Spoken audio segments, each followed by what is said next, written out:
Hello everyone, it's Yo from Literacy in Action.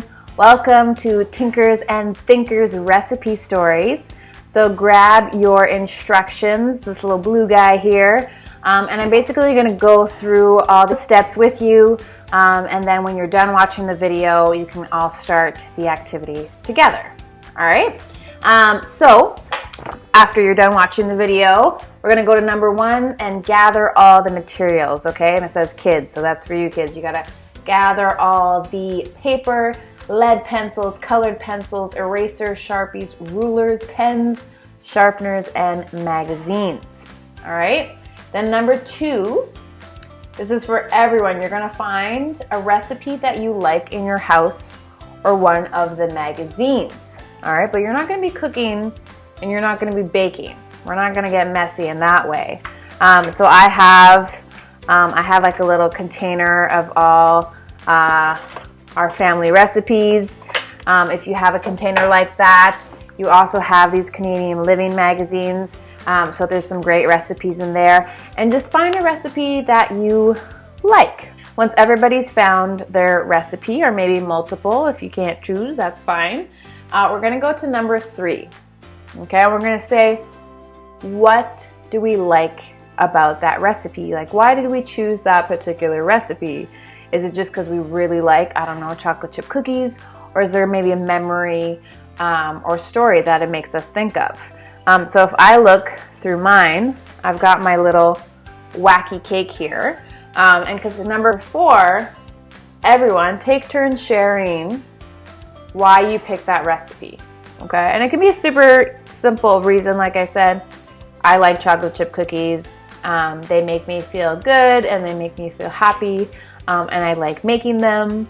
Or if I have my little recipe here, wacky cake, the story behind this one for me, my mom used to run a daycare out of our home growing up, and so she was baking a lot for all these kids, and she would make wacky cake a lot because it's a really simple recipe. You don't even need eggs. You'll find it in your kit. I've attached it in case you want to try it out. And so she made it all the time. But one time, she forgot to put in the sugar. And my little buddy Phil at the time, he took the first bite and he spat it out and he yelled, "It tastes like poo!" And we have always remembered that unfortunate moment that my mom forgot to add the sugar, and that has always just been associated with this recipe. So whatever story or connection comes to mind, share it with each other.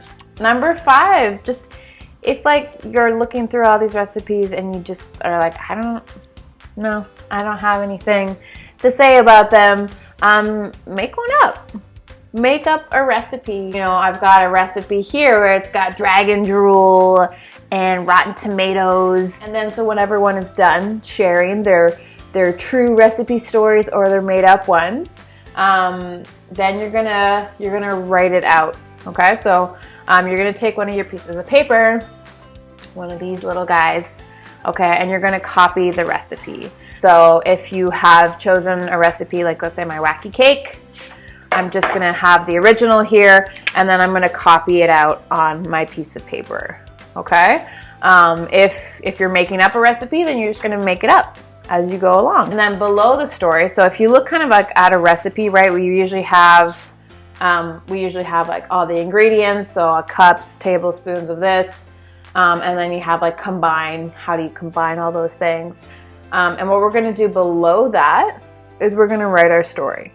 So below mine, I have my little story of it tastes like poo, and that's where I'm going to write it, okay? Or I can choose to draw it too if I'm more comfortable with drawing, or I just want to try out drawing, I can do it that way. You can also just draw the ingredients if you're feeling like that's what you want to add to your recipe. You know, you could draw out the cocoa and the vanilla and the vinegar and all the kind of measuring tools that go with it. So that's up to you. And I basically have gone through all these little steps here.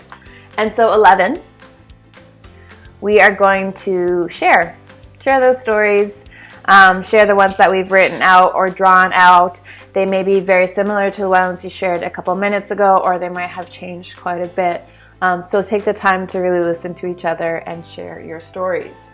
Number 12 is a bonus activity. Okay, so when we were coming up with recipe stories, we were like, we had some ideas, and so number 12 is one of those, and it's called Recipes Gone Wrong. All right, so you're going to create a story together. You're going to start with the oldest adult in the room, so I'll let you figure out who that is, and they're going to start the first little bit of the story. Okay, you might have played this game before. So number 14 is an example of that. So once upon a time, great way to start a story, there was a great chef who only cooked with the next person. So maybe you're already in a circle, you can figure out who the next person is. They're going to finish that sentence. Always kind of want to leave it on like a bit of a hook mid-sentence. Okay? So once upon a time, there was a great chef who only cooked with his socks on his hands. But then one day, the next person goes, all right? And you keep building your story like that. And you keep that story going until it ends with a bang, okay? So who's gonna end it with a bang? How you're gonna end it with a bang? That's up to you. But this is more of like a verbal story, what we call oral storytelling. And just make it as fun and as silly as you want. And adults, don't be shy. This is really an opportunity to get silly with your kids. And that's it. If you like what you've created, and we really hope you do, you can submit it to be part of our zine, our Do-It-Yourself magazine. So just take your activity sheets, put them in this big old envelope. When you're done all the activities and you have a couple papers in here, you're going to send it to Literacy in Action. Our address is already there. We have the appropriate stamp. You can add your return address if you like, just in case, and then mail it off to us before June 1st, because we're going to put it all together during the month of June. All that's left for this activity is cleanup. So don't forget that important part. Do it as a family. Have fun with it, and enjoy the activity.